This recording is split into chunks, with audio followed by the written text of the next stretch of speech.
का व्याख्यान है। इसका फॉर्मल टाइटल है फिलोसॉफिकल रिसर्च मेथड, दार्शनिक अनुसंधान विधि। दार्शनिक अनुसंधान विधि की हम बात करते हैं तो फिलॉसफी दो ग्रीक वर्ड से मिल करके बना है। फिलो जिसका अर्थ होता है लव, और सॉफी या sophic relates to the truth or learning, means love of truth or learning. इस प्रकार दर्शन का अर्थ होता है सत्य या सीखने से प्रेम करना। कभी कभी दृश्यते अनेन इति दर्शनम भी कहा जाता है दर्शन को। लेकिन अगर हम रिसर्च पर्सपेक्टिव से देखें, दार्शनिक दृष्टिकोण से देखें, तो फिलोसॉफिकल रिसर्च जो दर्शन के सिद्धांत, विचारधारा, स्कूल ऑफ फिलॉसफी, दार्शनिक निष्कर्ष के आधार पर हम शिक्षा की पूरी प्रक्रिया में इसका हम अनुप्रयोग करते हैं। एलिस 1983 ने फिलोसॉफिकल रिसर्च के बारे में कहा, philosophical research is to clarify meanings, make values manifest, identify ethics and study the nature of knowledge. इस आधार पर हम ये कह सकते हैं कि दार्शनिक अनुसंधान एक वैल्यू जजमेंट की तरफ प्रमोट करता है, इथिक्स को आइडेंटिफाई करता है, आचार मीमांसा को पहचान करता है, और ज्ञान की प्रकृति का वैज्ञानिक ढंग से, दार्शनिक ढंग से अध्ययन करता है।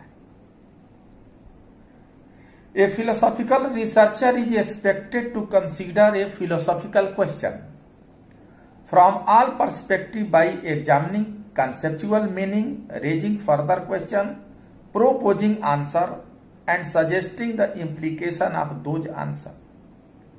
एक जो दार्शनिक अनुसंधान करता है वो दर्शन से संबंधित प्रश्नों को उठाता है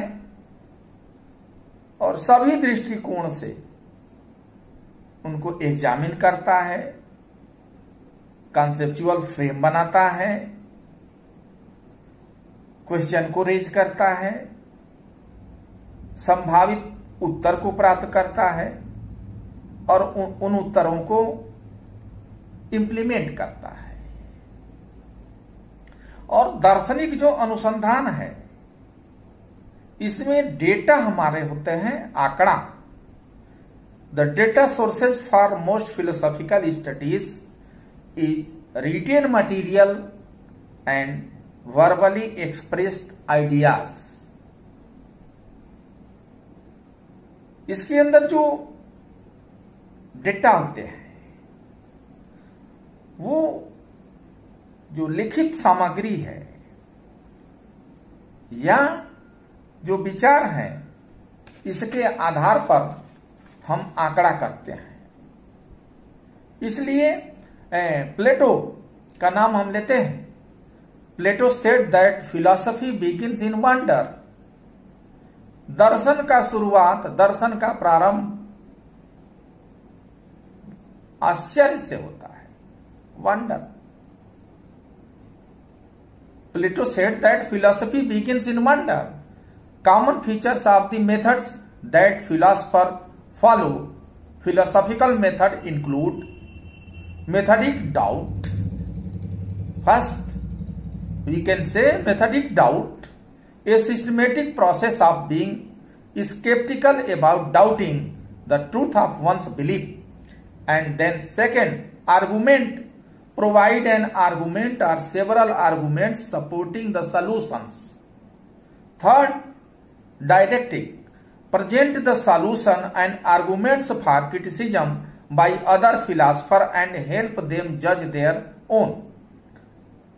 All the supporting philosophical text is offered by way of hazing, explanation and argument. Once again, all the supporting philosophical text is offered by way of hazing, explanation and arguments, and a good argument include a clear, first a clear, second organized, and third sound statement of reasons. A good argument include. इस प्रकार philosophical method के अंदर एक रानी दुर्गावती विश्वविद्यालय जबलपुर में अनुसंधान हुआ। Professor छाया राय ने 1980 में किया, जिसका टाइटल रिसर्च इन फिलोसॉफिकल मेथड्स। बहुत अच्छी रचना है।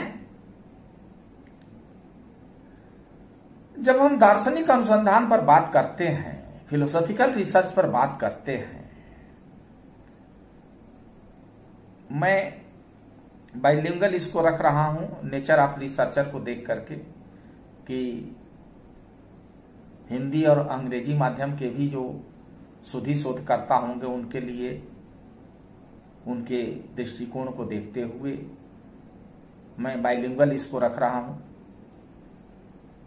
फिलोसॉफिकल टर्म है उनको हम इंग्लिश में कर रहा हूं और उसको एक्सप्लेन कर रहा हूं हिंदी में, कि जो हमारे पास प्रचलित जो विधियां हैं, एक्सपेरिमेंटल रिसर्च होता है, सर्वे रिसर्च होता है, डिस्क्रिप्टिव सर्वे होता है, हिस्टोरिकल रिसर्च होता है। अगर इनको हम देखें तो इनकी कुछ लिमिटेशंस हैं। लिमिटेड डेटा होता है,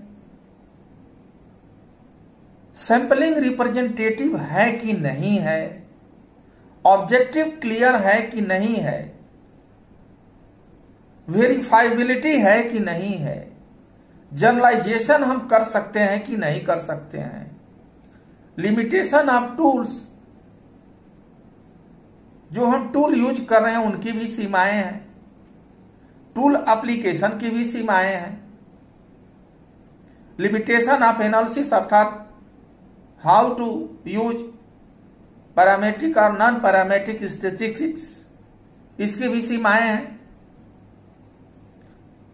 limitation of researchers, limitations of scientific method.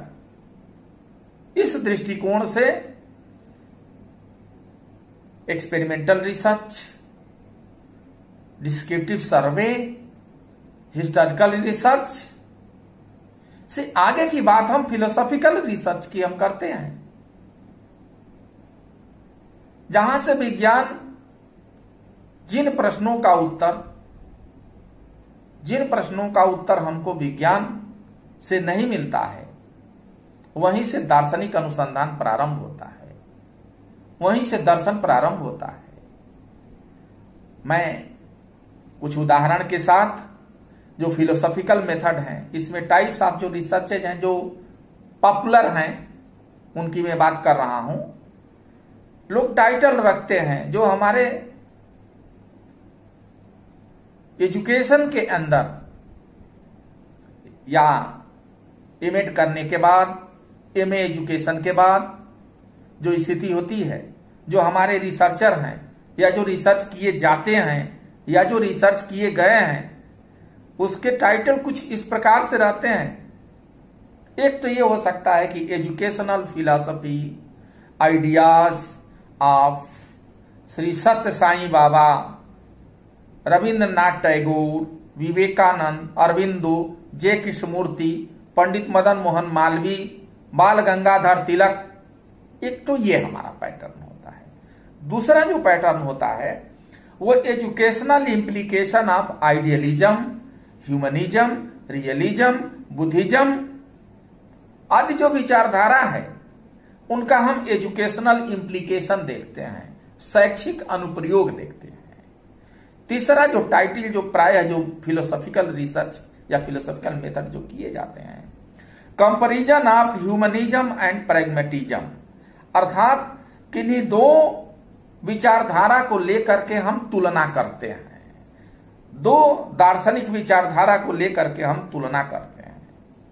चौथा जो हमारा ढंग हो सकता है फाइंडिंग वैल्यू ओरिएंटेशन इन नेचुरलिज्म, कि एक पर्टिकुलर विचारधारा को लेकर के, उदाहरण के लिए आदर्शवाद, प्रकृतिवाद, प्रयोजनवाद, यथार्थवाद, मानवतावाद आदि विचारधारा को लेकर के उसमें हम कोई वैल्यू ओरिएंटेशन देखता है,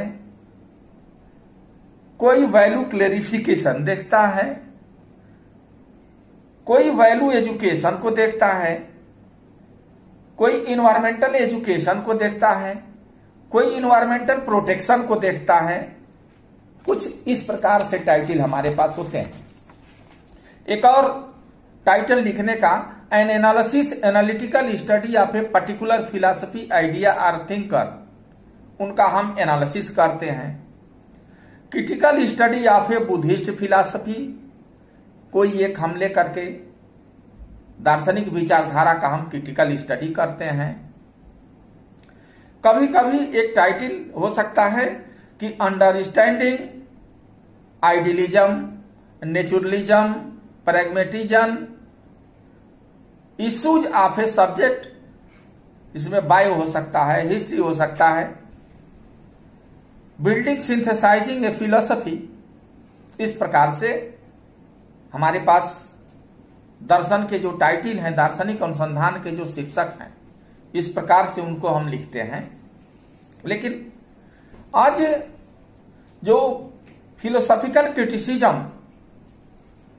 की हम बात करते हैं, तो how philosophical foundation can be strengthen, we observe 11 of November as national education day. For example, Maulana Abul Kalam Azad के जन्मदिन को हम एक राष्ट्रीय शिक्षा दिवस के रूप में मनाते हैं। इसके साथ वर्तमान में हम ये कह सकते हैं कि basic question to our own self that to what extent we have been in a position to emancipate आजाद our self from caste, creed, religion, region, relation in this secular state of India.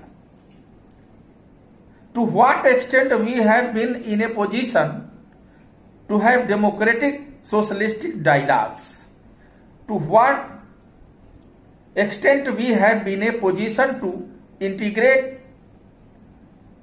naturalism of Gurudev Rabindranath Tagore to realize the liberty of learner।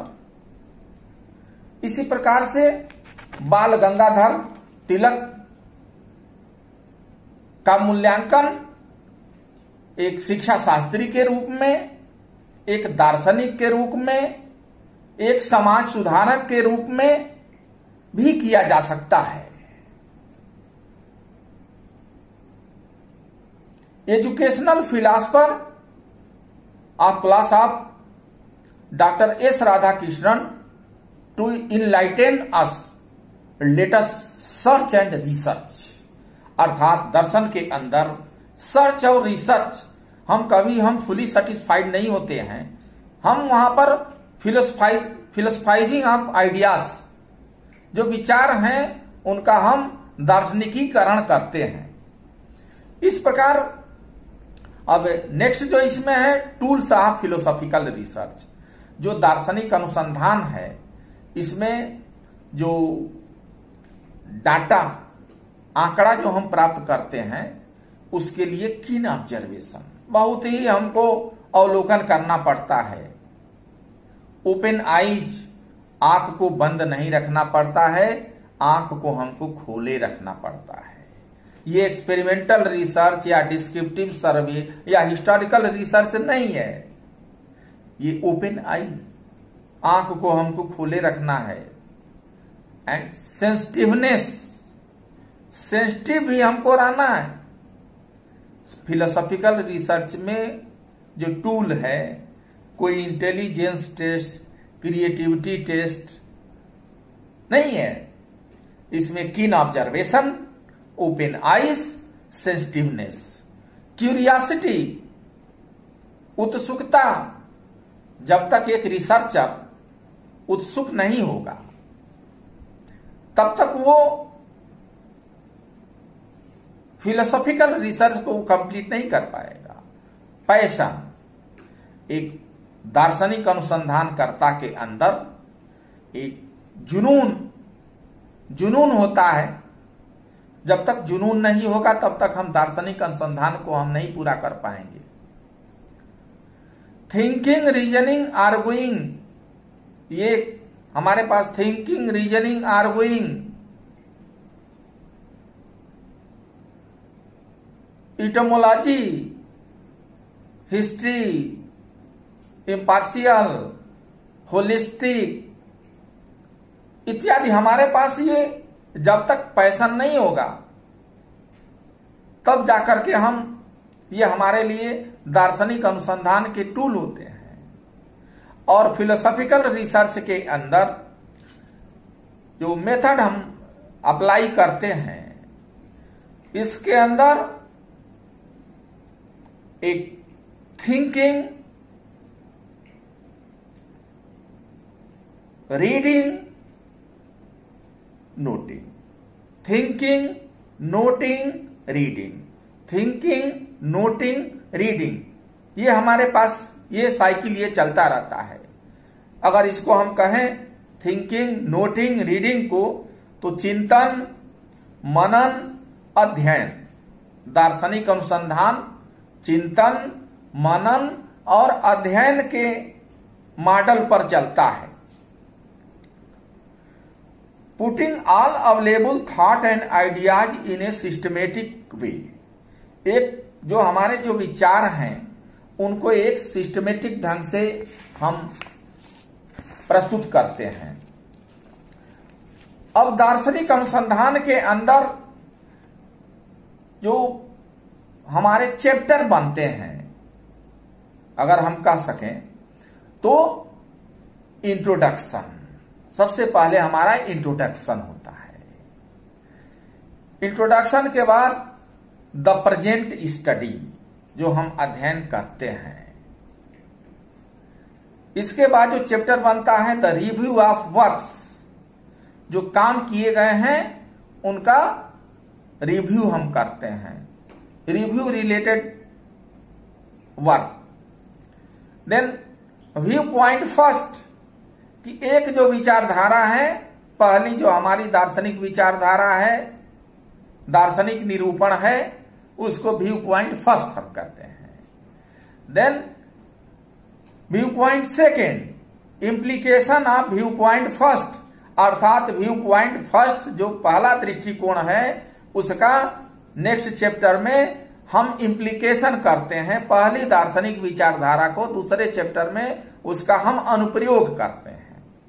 Then इसके बाद हमारा जो chapter बनता है comparison, या इसी को implication of view point first and second, अर्थात view point first and view point second को एक साथ हम ले करके उनको हम कंपैरिजन करते हैं, या इसी को हम implication of view point first and second कहते हैं। देन जो चैप्टर आता है कंक्लूजन एंड फर्दर सजेशन, इसके बाद जो हम अध्याय वर्गीकृत करते हैं इसमें कंक्लूजन और फर्दर सजेशन आता है। इसमें जो शोध के निष्कर्ष होते हैं, दार्शनिक अनुसंधान के जो निष्कर्ष होते हैं, और उसी के आधार पर हम क्या करते हैं, भावी शोधकर्ताओं हेतु उसमें हम सुझाव देते हैं, जो आने वाले शोधकर्ता के लिए काफी लाभप्रद होता है, मूल्यपरक होता है।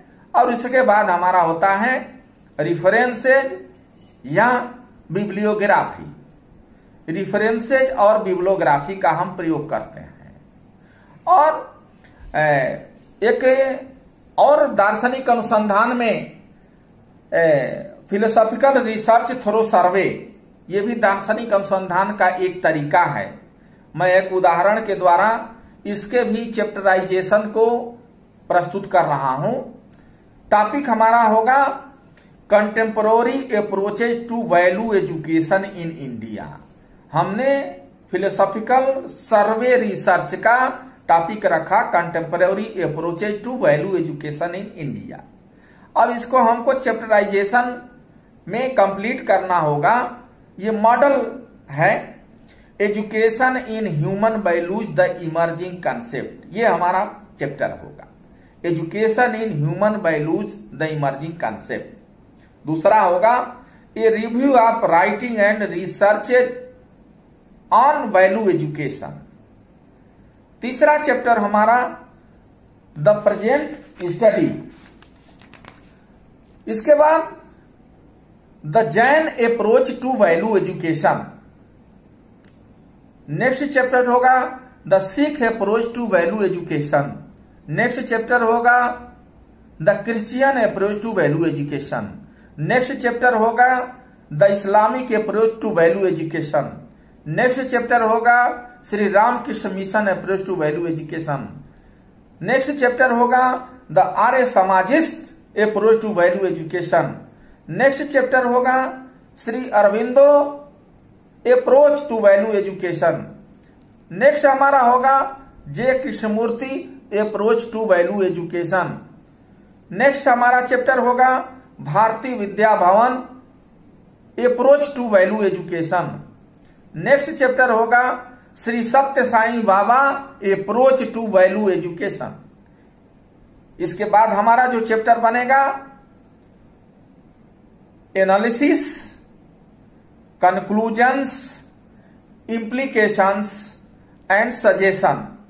इसके अंदर जितने हमारे जो पूर्व के अप्रोच हैं, Jain approach, Sikh approach, Christian approach, Islamic approach, Ramakrishna Mission approach, Arya Samaj approach, Krishnamurti approach, Aurobindo approach, Bharatiya Vidya Bhavan approach, Chinmaya approach, Shri सत्य साई अप्रोच, इन सारे जो उपागम हैं मूल्य शिक्षा के, इनके आधार पर इनका हम जो नेक्स्ट हमारा चैप्टर बनेगा इसमें एनालिसिस, उस चैप्टर का नाम होगा analysis, conclusions, implications and suggestions.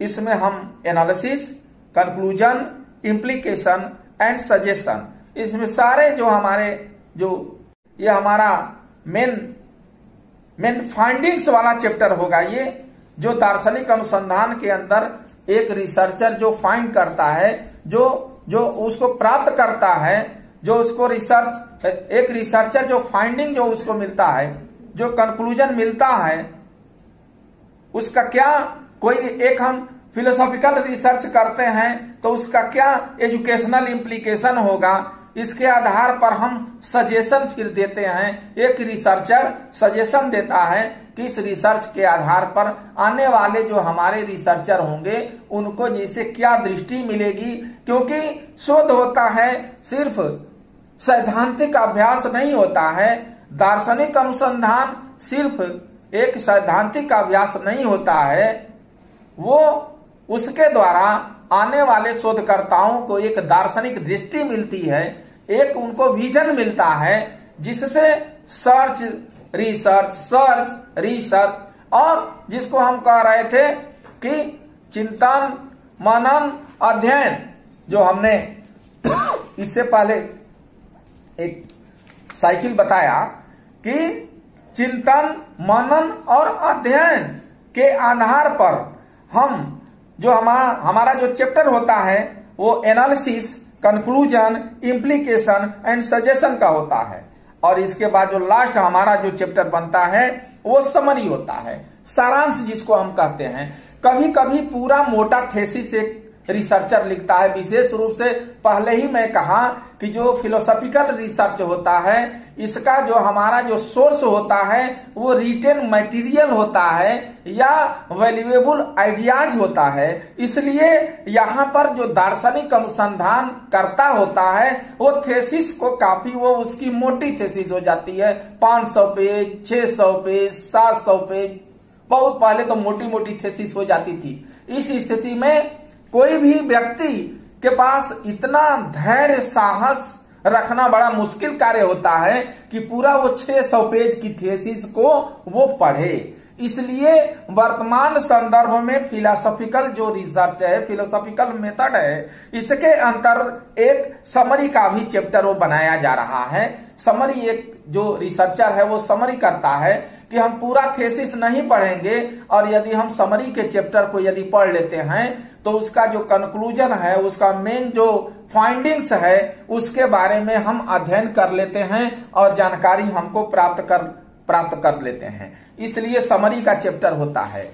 और यूजीसी के गाइडलाइंस में भी वर्तमान में जब थेसिस सबमिट किया जाता है तो एक समरी की बात की जाती है। समरी उसके द्वारा वो मांग की जाती है विभिन्न विश्वविद्यालयों में जो अनुसंधान होते हैं। इसके बाद समरी के बाद हमारा रिसर्च टूल, इसमें रिसर्च टूल होगा, क्योंकि आपको बताया कि हमने ये बताया कि ये जो अभी उदाहरण आपको हमने दिया जिसका title contemporary approaches to value education in India, तो ये philosophical research through survey, philosophical research तो है लेकिन इसमें सर्वे का भी रोल है, सर्वे का भी महत्वपूर्ण रोल है। इसलिए समरी वाले चैप्टर के बाद यहाँ पर रिसर्च टूल होता है। रिसर्च टूल आपका वो क्वेश्चनायर हो सकता है, प्रश्नावली जैसे हो सकती है, और प्रश्नावली के बाद इसके अंदर जब हम प्रश्नावली के द्वारा विभिन्न जो हमारे उपागम हैं इनके बारे में हम अध्ययन करते हैं और तब फिर हमारा ये बिब्लियोग्राफी जैसे आता है, बिब्लियोग्राफी या रिफरेंस, बिब्लियोग्राफी या इसको हम रिफरेंस कहते हैं। और जब हमारा बिब्लियोग्राफी या रिफरेंस आता है तो हमारा जो थेसिस है, जो हम रिसर्च वर्क जो कंप्लीट करते हैं वो हमारा अंत तक पहुंच जाता है। इस दृष्टिकोण से हम अगर इन सुझावों पर जो दार्शनिक अनुसंधान की एक हमने बृहद व्याख्या की, एक पूरा शुरू से लेकर के और चैप्टराइजेशन करने से लेकर के और अंत तक रिफरेंसेज या बिब्लियोग्राफी तक हमने ये प्रस्तुत किया।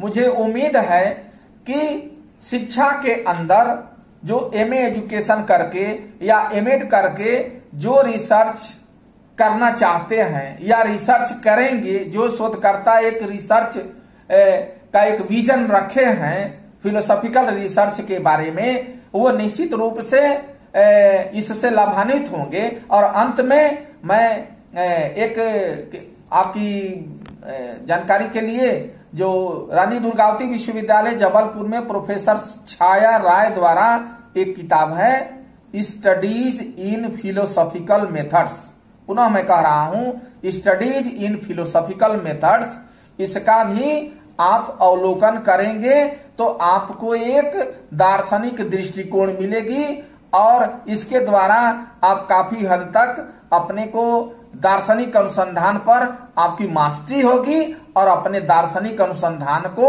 आप पूर्ण करेंगे। और ऐसी मेरी मान्यता है।